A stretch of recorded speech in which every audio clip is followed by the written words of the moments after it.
"Don't waste money on me," she cried. The poor farmer still gave his last coin to save her. Jace had always lived alone on the frontier of the distant planet Cypher. 9. The land was tough, the weather unpredictable, and the crops rarely grew the way they should. He woke up every morning before sunrise, working hard to tend to his farm, but there was never enough. His fields of corn, wheat, and barley often failed to yield much, and the few animals he raised barely made it through the harsh seasons. The planet was unforgiving, but Jace had nowhere else to go. It was just him and the barren earth. On the day Mira crashed, the weather had turned violent. A storm swept across the land, its strong winds whipping the red dust into the air, making it nearly impossible to see. Jace was repairing a fence near the edge of his farm when he heard the low hum of a ship's engine. He barely had time to react before a streak of light cut through the sky, followed by a crash. Running toward the noise, Jace could feel his heart race. He had seen enough wreckage in his life to know that this was no ordinary accident.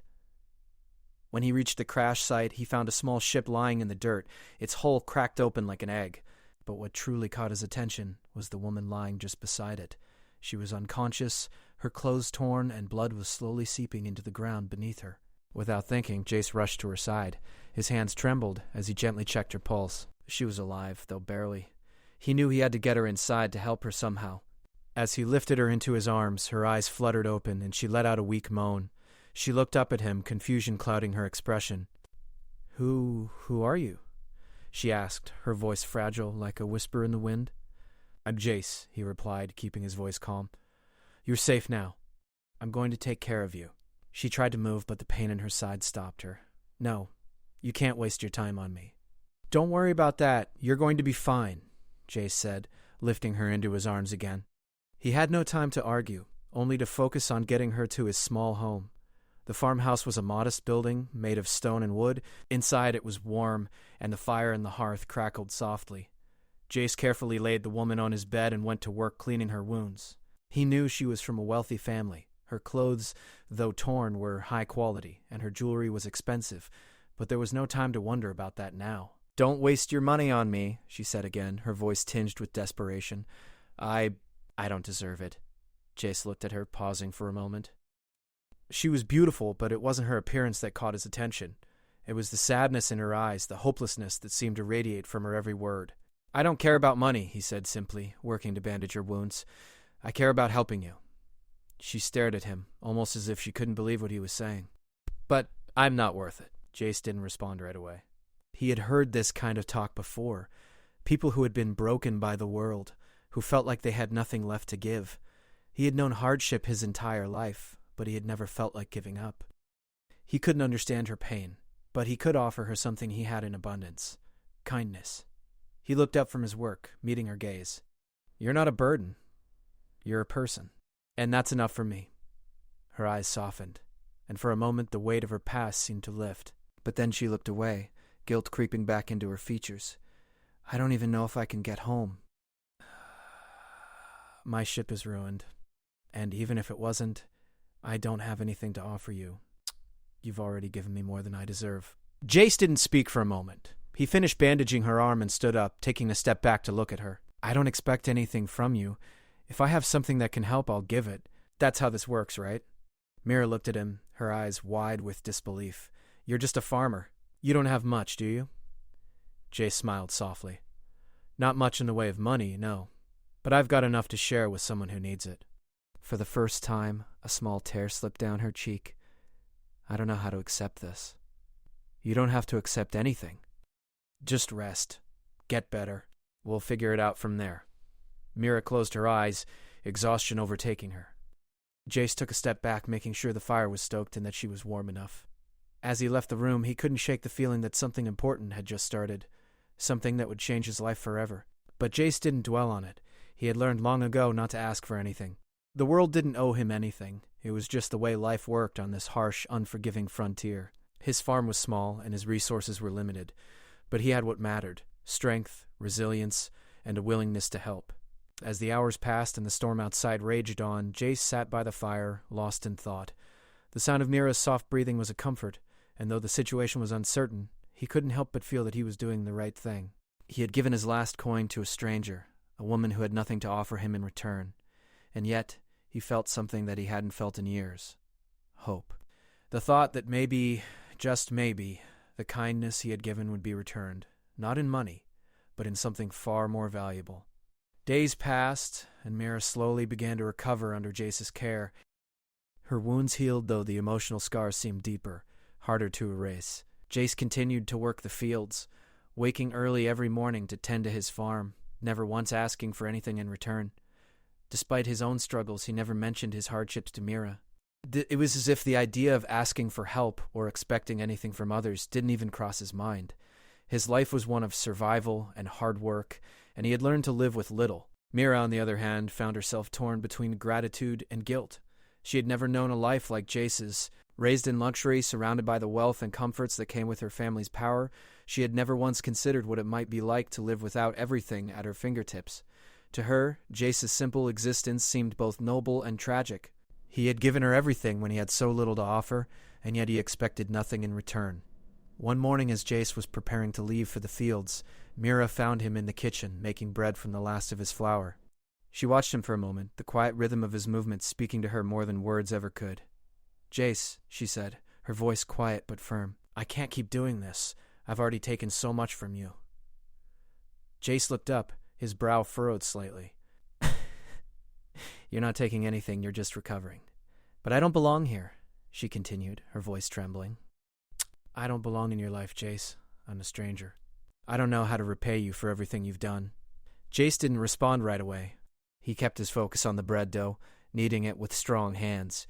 "You don't need to repay me. You don't owe me anything." Mira shook her head. "But I do. I can't keep living like this, in your debt. I don't have much, but I can at least offer you something." Jace finished his task, wiped his hands, and finally turned to face her. He gave her a small, understanding smile. "You don't have to do anything. All I ask is that you get better. That's enough for me." "I don't deserve your kindness," she whispered, her eyes looking down at her feet. Jace stepped forward, gently lifting her chin so that their eyes met. "You don't have to deserve anything. You're a person, Mira. That's all that matters." For a long moment, Mira didn't say anything. The words seemed to hang in the air between them, unspoken but understood. She wasn't used to kindness without strings attached. She wasn't used to someone giving without expecting something in return. But with Jace, it was different.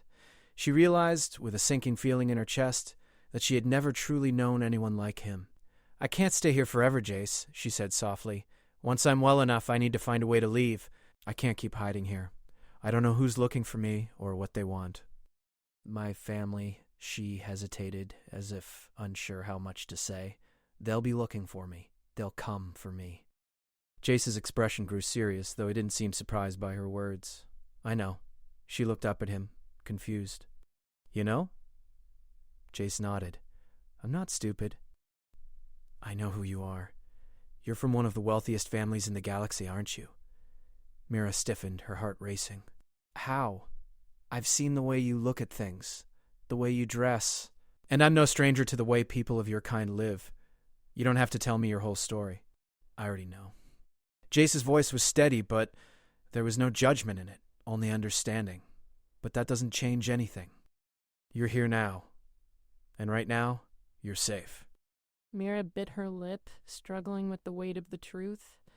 "But what happens when they find me? What happens to you then?" Jace's response was simple. "I'll handle it." Mira shook her head. "You don't understand. If they come looking for me, they'll tear everything apart. They won't stop until they find me. And if I'm here," she trailed off, unable to finish the thought. "I'm not afraid," Jace said quietly, his gaze unwavering.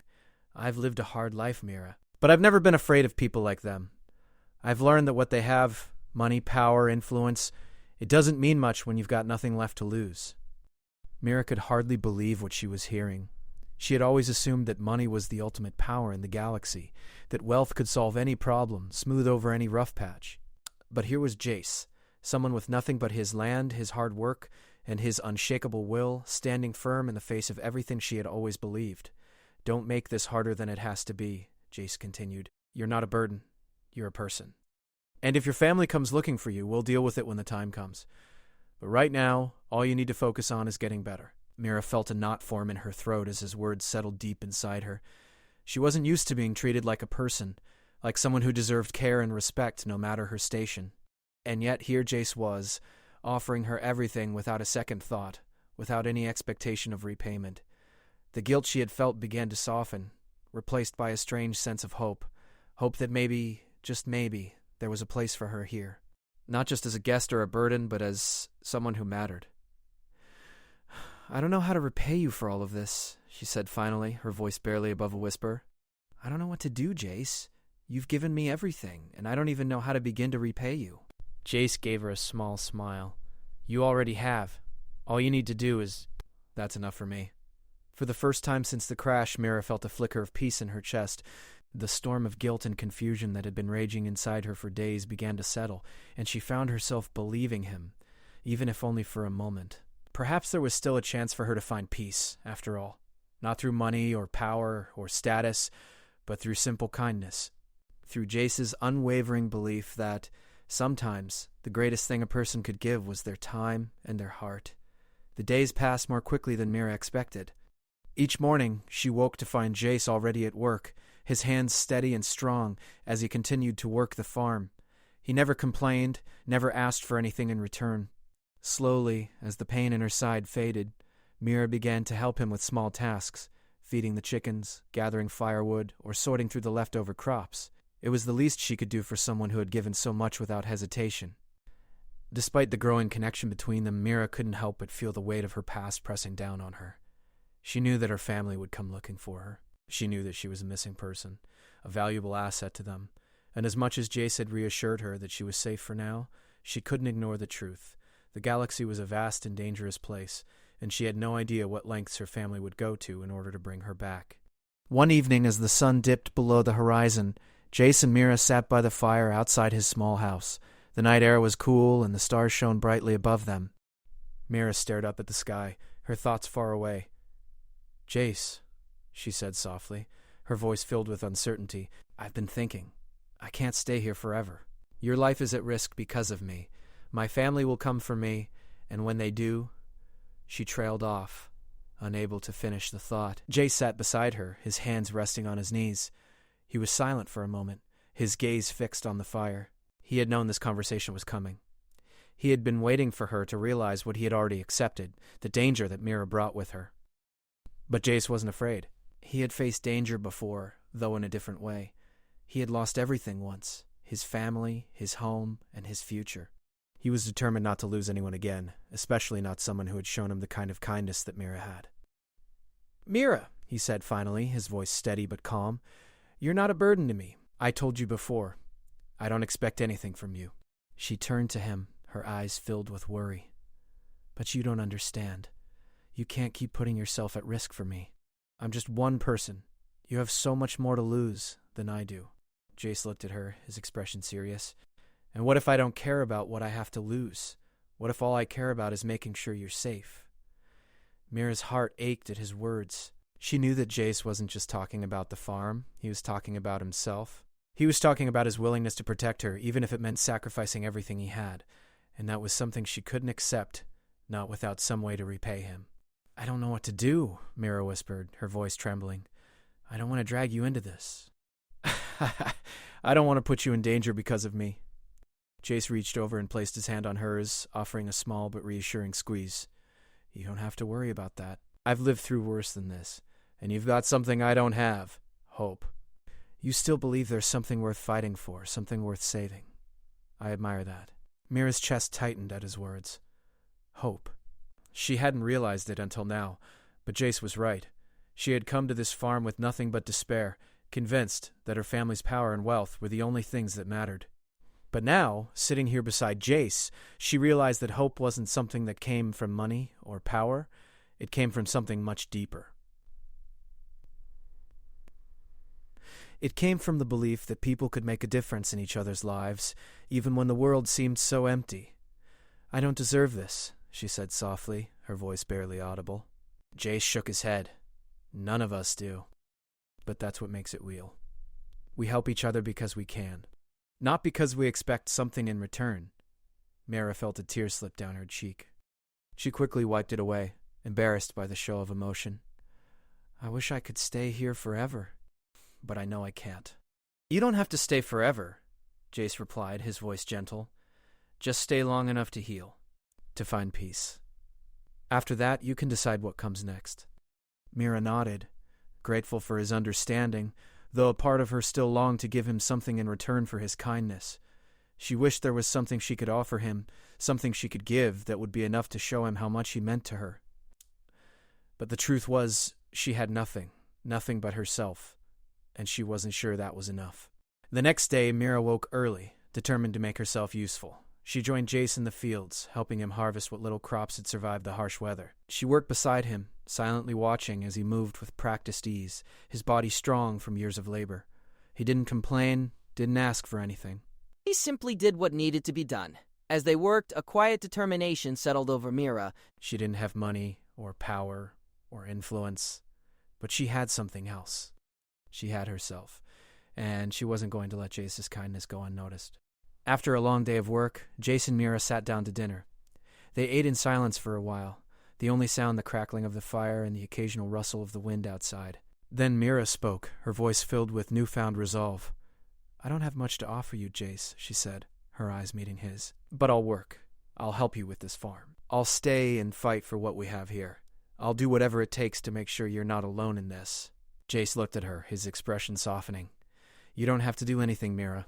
You've already given me more than I could ever repay." But Mira wasn't listening. She had made up her mind. She wasn't going to be the helpless woman who had nothing to give. She was going to prove that she was worth something, that she could make a difference, not just to Jace, but to herself as well. "I'll fight for this," she said quietly, her voice steady, "and I'll fight for you." And with those words, something changed. Mira knew that she couldn't escape her past, but she could choose her future. She could choose to be strong, to be someone who was worth saving, not just for Jace, but for herself. The days on the farm grew warmer as the seasons began to shift, bringing new life to the crops and fresh hope to the horizon.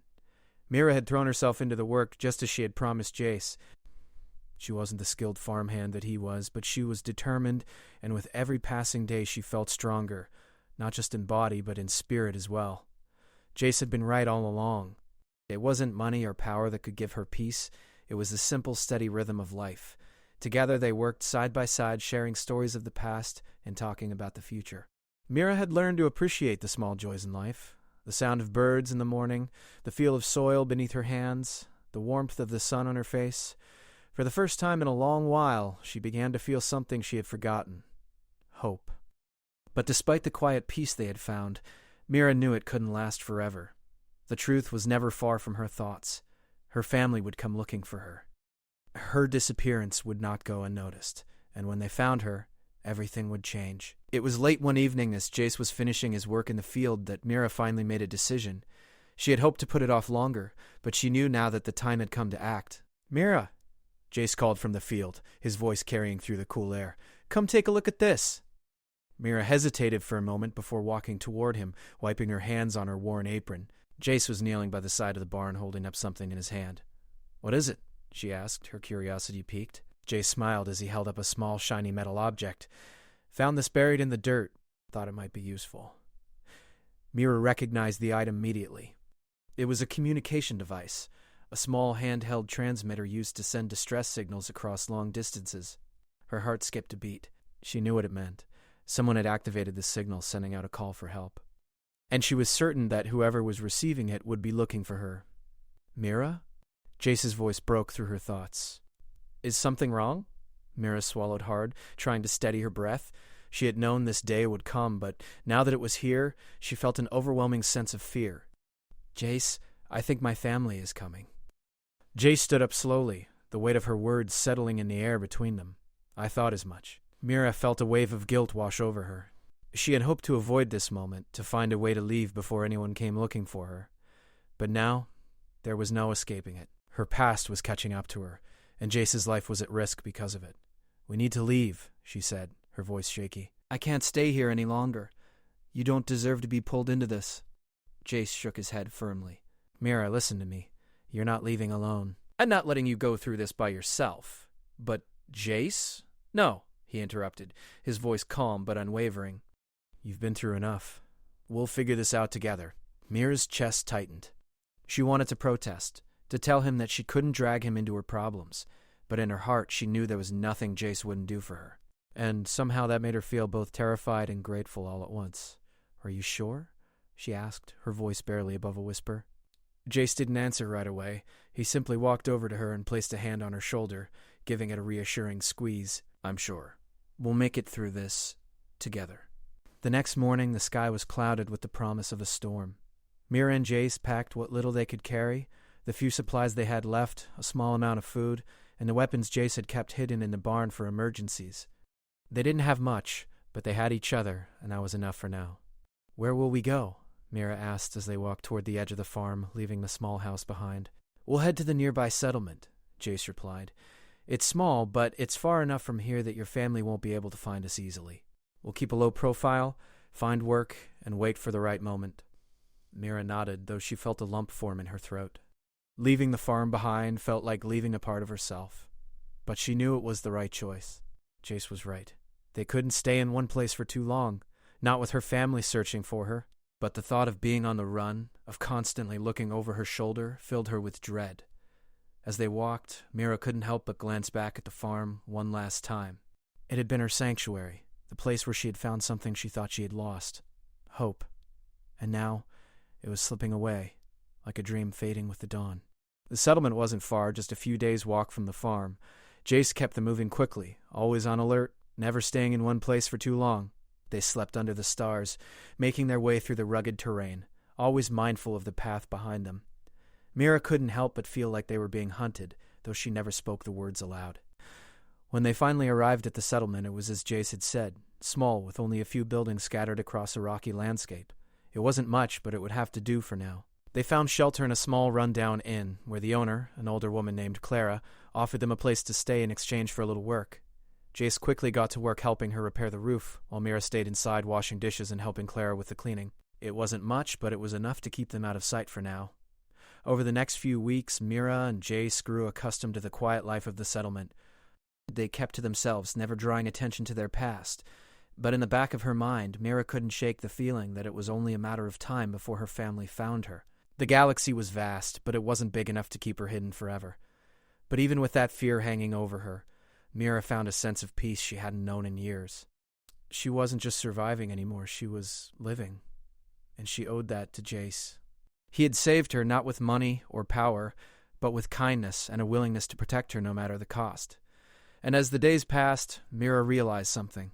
She had found a new kind of family, one that wasn't built on wealth or influence, but on something far stronger: love, loyalty, and the willingness to fight for each other. In the quiet of that small settlement, Mira finally understood the true value of what she had found.